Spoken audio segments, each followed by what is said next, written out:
नमस्कार दोस्तों। इस सीरीज एस्ट्रोलॉजर चार्ट्स की स्टडी के अंदर ये एक तरह से पार्ट थर्ड होगा। पहले पार्ट में मैंने कुछ प्लानिटरी कॉम्बिनेशन आप कह सकते हैं एस्ट्रोलॉजर के चार्ट्स में कैसे देखते हैं। दूसरा जो पार्ट बनाया था जो कि पार्ट वन के नाम से है, उसमें जुपिटर और सैटर्न का सिग्निफिकेंस या इम्पोर्टेंस इन एस्ट्रोलॉजर चार्ट है। थर्ड जो पार्ट और आखिरी जो पार्ट मैं बना रहा हूँ, इसमें राहु केतु का हम कैसे सिग्निफिकेंस देखते हैं या इम्पोर्टेंस देखते हैं इन एस्ट्रोलॉजी चार्ट। तो वीडियो की शूट करने से पहले गुरु मंत्र। गुरुर् ब्रह्मा गुरुर् विष्णु गुरुर् देवो महेश्वरा, गुरुर् साक्षात् परं ब्रह्म तस्मै श्री गुरुवे नमः। ब्रह्मा मुरारी त्रिप्रांतकारी भानु शशि भूमि सुतो, बुधश्च गुरुश्च शुक्र शनि राहु केतु, सर्वे ग्रह शांतिकरा भवन्तु। जैसा कि हमें सब मानते हैं एस्ट्रोलॉजी में कि राहु और केतु हमें चार्ट में वही मिलते हैं जहाँ पर हमारी इस जन्म की डिजायर्स होती हैं या जहाँ पर हमारे मैक्सिमम आप कह सकते हैं हमें काम करने होते हैं, या एक स्ट्रगल कह सकते हैं, या आप कह सकते हो एक्सपेंशन कह सकते हो, कुछ भी आप फॉर्म में ले सकते हो। तो हम एक आम आदमी का चार्ट जब देखते हैं उससे हम घबरा जाते हैं या आप अपने चार्ट को देख के घबरा जाते हैं। लेकिन हम आओ अब दोस्तों, मैं जो आपको चार्ट की है वो दिखाता हूँ कि कैसे एस्ट्रोलॉजर के चार्ट में भी ये तय है कि भी वो कैसे उन चीज़ों को अपने जीवन में इम्प्लीमेंट करता है। क्योंकि अगर एस्ट्रोलॉजर अगर अपने चार्ट के हिसाब से काम करेगा तभी वह फेमस रहा होगा या उसको वो सफलता मिली होगी।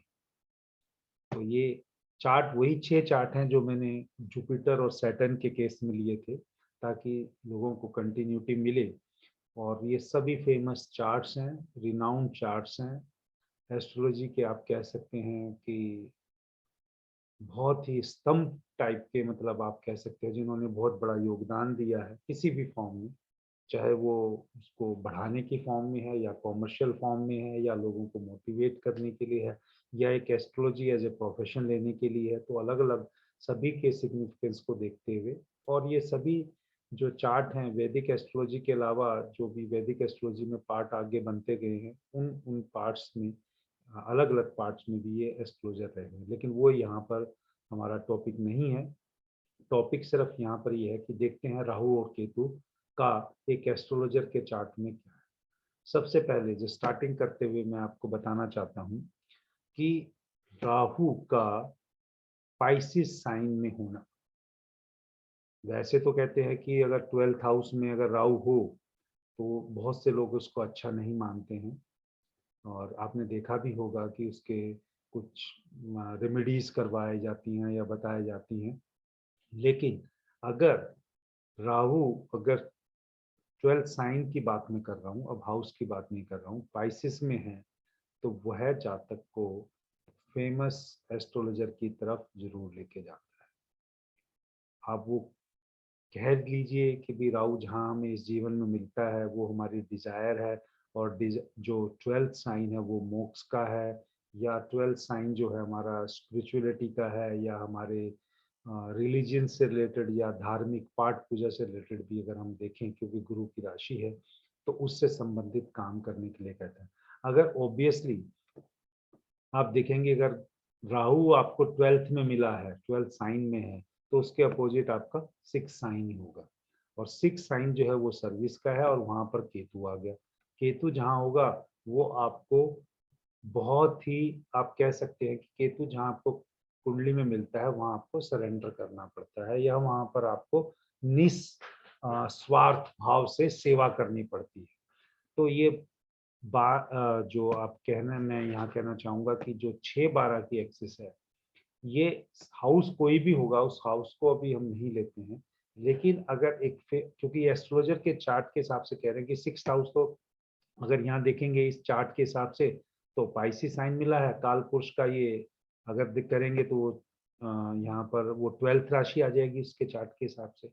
तो यहाँ पे 6 है, तो 6-12 का एक्सेस बहुत इंपॉर्टेंट है। और किन हाउसेस में रहेगा वो भी एक बहुत इंपॉर्टेंट रोल प्ले करेगा। मैं आपसे माफी चाहूंगा क्योंकि मेरा फोन आ गया था, बीच में पॉज करना पड़ा मुझे। तो यहाँ पर जो मैं बोल रहा था कि राहु का एक एस्ट्रोलॉजर की कुंडली में 12th साइन में होना बहुत ही, आप कह सकते हैं उसको फेमस एस्ट्रोलॉजर बनाने की तरफ ले जाएगा। हाउस को अभी हम यहाँ सिग्निफिकेंस को नहीं डालते हैं, अगर पहले चार्ट में देखेंगे तो 6th हाउस है, और यहाँ पर 6th हाउस में एक पाड़ा भी है। तो एट जो है बेसिकली जो है पाड़ा, वो 8th हाउस के अगर सिग्निफिकेंस लेके आएगा तो एस्ट्रोलॉजी और रिसर्च भी लेके आएगा। और ये 6th हाउस में है तो यहाँ पर सेवा भाव के साथ साथ वो एक्सपेंशन देगा। तो एक ऐसे एस्ट्रोलॉजर का है जिन्होंने, आप कह सकते हो, वैदिक एस्ट्रोलॉजी को लाइमलाइट में लाने के लिए एजुकेशन की फॉर्म में इन्होंने बहुत काम किया। इससे ज्यादा अभी मैं डिस्कस नहीं करता हूँ, सिर्फ राहु केतु का देखना है। दूसरे भाव में देखेंगे, दूसरे चार्ट में, सॉरी, दूसरे चार्ट में देखेंगे कि अगेन यहाँ पर जो राहु केतु हैं, राहु यहाँ 12th साइन यानी पाइसिस में है, मीन में है, और केतु यहाँ पे दोबारा वर्गो कह सकते हैं आप, या वर्ग कन्या कह सकते हैं, इस साइन में है। लेकिन यहाँ 212 की एक्सेस जो है, ये 212 है जो फैमिली, और ये जातक की अपनी फैमिली, और ये लॉस आप कह सकते हो वाइफ की फैमिली। तो ये बहुत ही फेमस, जो आप कह सकते हैं कि ये फैमिली से बिलोंग करते हैं, एस्ट्रोलॉजर्स की फैमिली से करते हैं। तो ये वही चार्ट है जब मैंने सैटर्न का भी सिग्निफिकेंस बताया था, क्योंकि सैटर्न और जुपिटर आमने सामने देख रहे हैं तो जातक एक फैमिली, फेमस फैमिली से बिलोंग करता है। ये राहु केतु ये उस एक्सेस में मिले जहाँ वो फेमस एस्ट्रोलॉजर्स की थी। तो आपको राहु केतु का ये सिग्निफिकेंस समझ में आएगा। तो ये 2 चार्ट हुए। अब हम चलते हैं दोस्तों तीसरे चार्ट की तरफ। तीसरे चार्ट में आप फिर देखेंगे यहाँ पर जो राहु केतु हैं, ये 6-12 एक्सिस में है, यानी ए 1-7 एक्सिस में है, लेकिन साइन अगेन यहाँ पर 6 और 12 है। तो ये जातक ने यहाँ पे अगर देखोगे तो राहु यहाँ अगेन बिजनेस की फॉर्म में A11 भी इसको एक्सपेंड किया। तो मैं अभी बताना नहीं चाहूंगा इनकी वेबसाइट क्या है कि ये एस्ट्रोलॉजर कौन है, लेकिन अगर आपको डाटा से देखने से पता चल जाएगा, he is one of the, you can say, Pioneer in making astrology famous online through out India और वर्ल्ड वाइड। तो ये यहाँ पर आप देख सकते हो कि इन्होंने अपने उसके लिए किया। एक उसमें लास्ट में जाते जाते फिर आपको सूत्र दूंगा, अभी तो राहु केतु का ही मैं बता रहा हूँ। तो यहाँ पे 1 और 7 एक्सिस में है।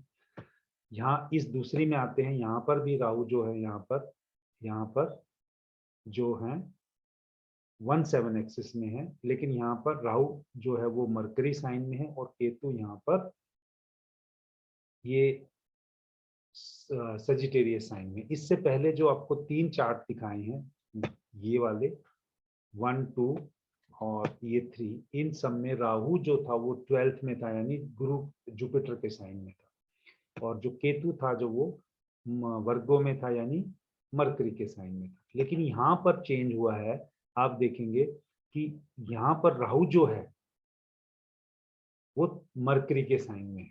तो इन केसेस में क्या था कि नॉलेज एक्सपेंड हुई, कॉमर्शियली जो भी फॉरेनर्स भी इन्वॉल्व है एजुकेशन इम्पार्ट करने में। लेकिन आप यहाँ देखेंगे इस चार्ट में, इस एस्ट्रोलॉजर की जो एक्सपेंशन है वो मरकरी साइन में है, राइटिंग। ये बहुत ही फेमस ऑथर हैं और बहुत अच्छी किताबें लिखते हैं। तो राहु सैटर्न के साथ यहाँ बैठा हुआ लगन में ही, और 3rd नंबर जो है वो लिखने की, यानी काल पुरुष के हिसाब से 3rd वो जो साइन में आता है 3rd हाउस में आएगा। तो आप इसको देख सकते हैं। तो ये हो गया 4 एग्जाम्पल। अभी आते हैं 5th में। यहाँ पे फिर दोबारा जो है ये जो राहु है वो पाइसिस में नहीं है, लेकिन यहाँ पर सेजिटेरियस में है, और केतु जो अगेन यहाँ पर 3rd में है। तो 1-7 का यहाँ पे रिलेशन है। और इस 4th जो 6th चार्ट है, ये 6th चार्ट में अगेन जो राहु यहाँ पर है वो 3rd में है, और केतु यहाँ पे 9 में है। तो अभी जो मैंने आपको 6 चार्ट बनाए हैं या बताए हैं, उनको अगर मैं टोटल अगर जोड़ के बताऊं, जैसे पहली बात तो ये है कि जो लिखा ये फेमस एस्ट्रोलॉजर के चार्ट हैं, ये स्लाइड के थे वो मैं पहले ही बता दिया। क्योंकि ये सैटर्न और जुपिटर का जो सेकंड पार्ट बनाया था वही एग्जांपल है। अब यहाँ देखोगे कि इसमें लिखा Rahu in second house in the native chart in Jupiter own sign like Pisces, native is from famous astrologer family. क्योंकि जहां जातक जन्म लेता है उसका सेकंड हाउस की अपनी फैमिली होती है, अपने दादा नाना नानी जो इस तरह से उसको फैमिली मिलती है, तो उस फैमिली के हिसाब से वो लिखा है। Rahu in Pisces, all the astrologers are like saint guru and religious.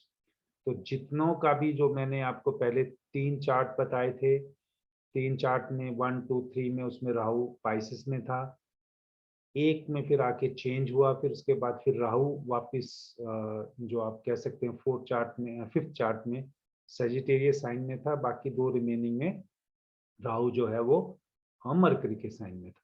तो इस तरह से 6 एग्जाम्पल लिए। तो Rahu in Pisces, all astrologers are like saint guru and religious, यानी 3 चार्ट्स में वो जो थे वो एक तरह से मतलब आप कह सकते हो साधु की तरह से या गुरु की फॉर्म से या धर्म के नाम पे उनका बहुत ही नाम है। Rahu in Sagittarius, all the astrologer have come to astrology after some transformation. ये डिफरेंस है कि जो राहु अगर 12th में पाइसिस में है तो वो एक गुरु की तरह, लेकिन अगर राहु अगर 9th में है, अगर किसी के भी सेजिटेरियस साइन में है, all astrologer have come to astrology after some transformation in life. उनकी लाइफ में कुछ ना कुछ ऐसी घटना घटी है जिसके हिसाब से बाद उन्होंने ट्रांसफॉर्मेशन आया है उनकी लाइफ में और वो एस्ट्रोलॉजी में आए हैं और वो एक्सीलेंट टीचर हैं।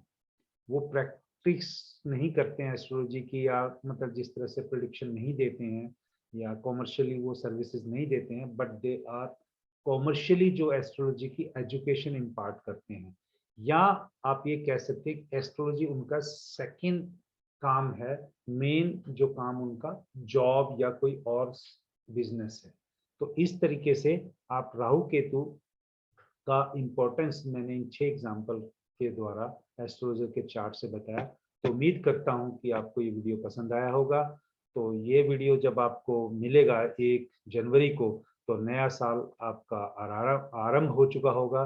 तो मेरी भगवान से प्रार्थना है कि आने वाला साल सभी के लिए बहुत सारी खुशियां और बहुत सारी तरक्की, प्रोग्रेस और प्यार मोहब्बत परिवार में खुशहाली लेके आए। तो इसी के साथ मैं भगवान से प्रार्थना करते हुए कि आने वाला साल सबके लिए मंगलमय हो, मैं इस वीडियो को यहीं पर समाप्त करता हूँ। धन्यवाद।